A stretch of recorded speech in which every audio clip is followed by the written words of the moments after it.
Mas Bro, menurut lo,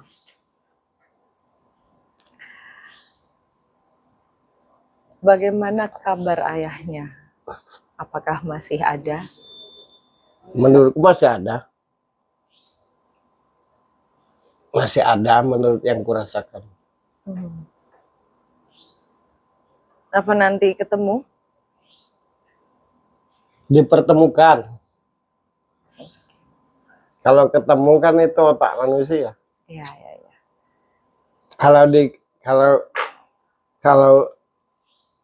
Kalau ketemu berarti itu direncanakan.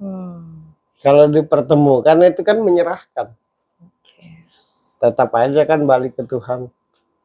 Karena dari umur berapa tuh Enzi kan mencari-cari kan untuk bisa berkomunikasi sampai akhirnya dikasih tahu kalau sebenarnya papahnya udah nggak ada.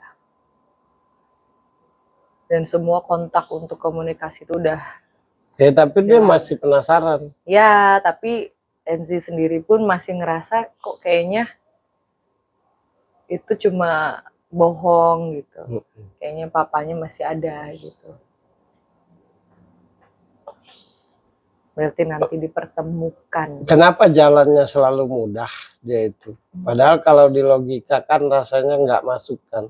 Ya orang-orang yang menyerahkan dirinya kepada Tuhan, menyerahkan hidupnya kepada Tuhan, ya pasti diberi jalan. Kan gitu.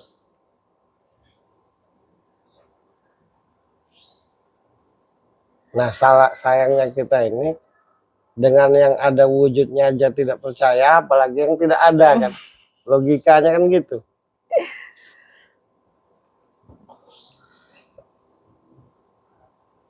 Jadi kalau misalkan bicara tentang Angie itu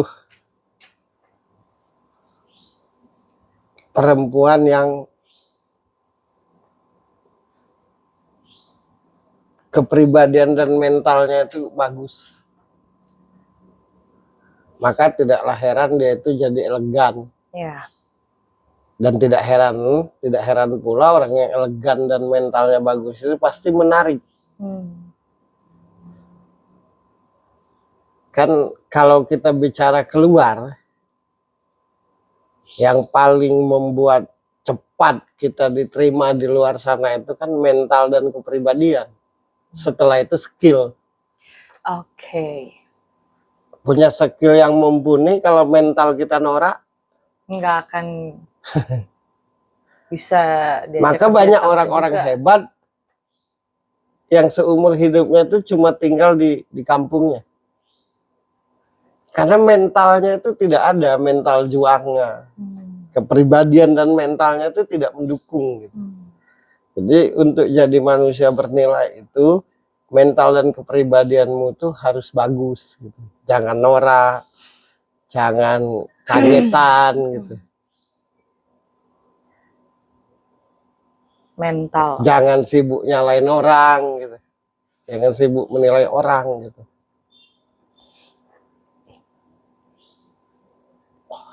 Jadi gini, analoginya tuh gini.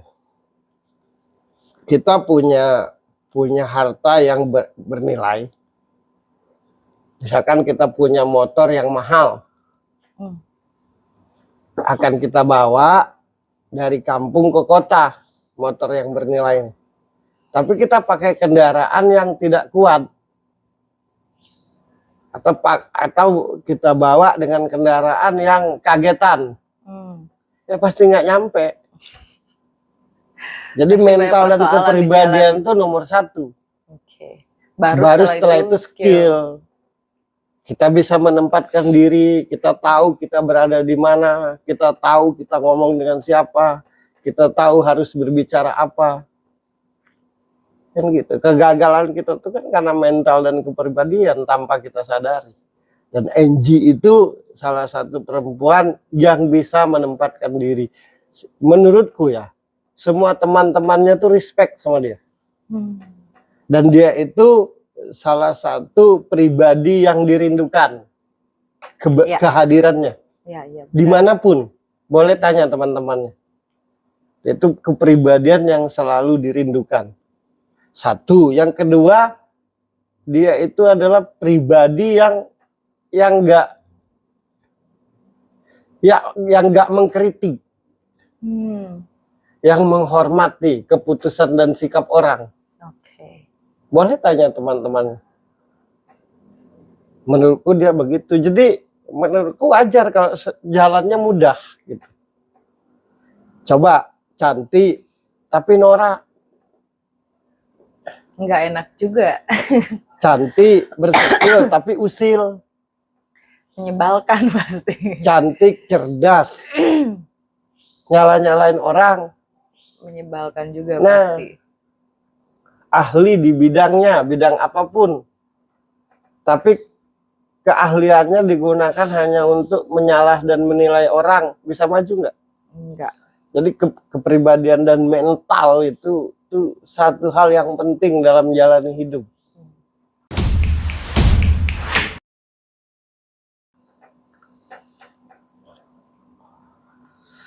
Disebut mental itu adalah kata lain dari kuatnya kita dalam berproses, tidak cengengnya kita dalam berproses. Itu mental tuh, menerima apapun hasilnya dan tidak pernah menyerah, itu mental. Nah, disebut kepribadian yang baik itu kita bisa menempatkan diri, kita bisa menghargai orang, kita bisa menghormati orang. Itu kepribadian. Nah, barulah nanti apa yang kita bisa tuh akan jadi sesuatu. Kalau kedua hal itu bisa kita ada di kita dan kita bisa jalani itu dengan baik gitu. Mental, kepribadian baru skill. Iya. Nah, menurutku NG itu kayak gitu. Makanya tidak heranlah kalau akhirnya dia terpilih menjadi salah satu wakil dari Indonesia untuk di Paris itu L'Oreal kan. Paris Fashion Week. Ya. Oke.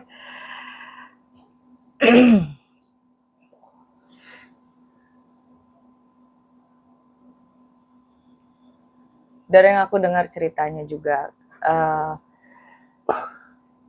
gimana Mas Bro biar NZ ini pada akhirnya bisa nyambung komunikasinya dengan baik dengan ibunya?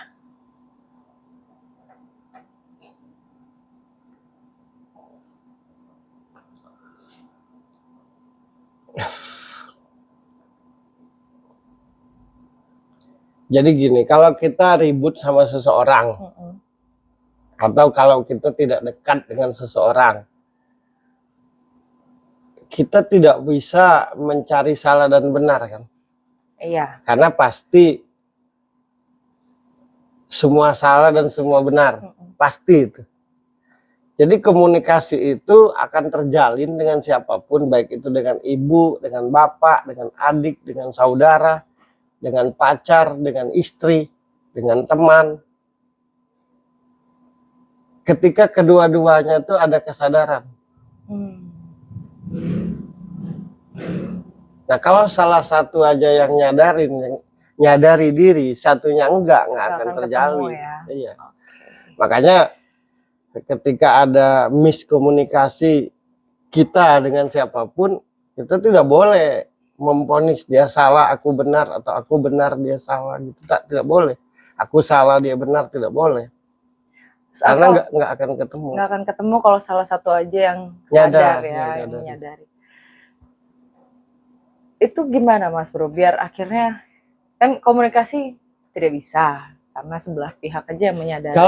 Gimana sampai akhirnya kalau segala sesuatu orang itu menyadari gitu. Kalau segala sesuatu itu sudah tidak bisa dirasionalkan lagi, kalau segala sesuatu itu tidak bisa dilogikakan lagi, senjata terakhir adalah doa.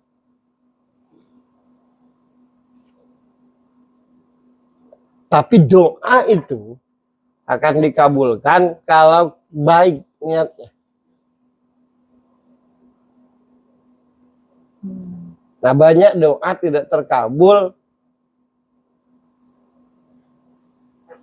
karena doa itu sendiri kadang nggak baik gitu. Ya. Sedangkan kita bermohon kepada yang maha baik, kita aja jahat.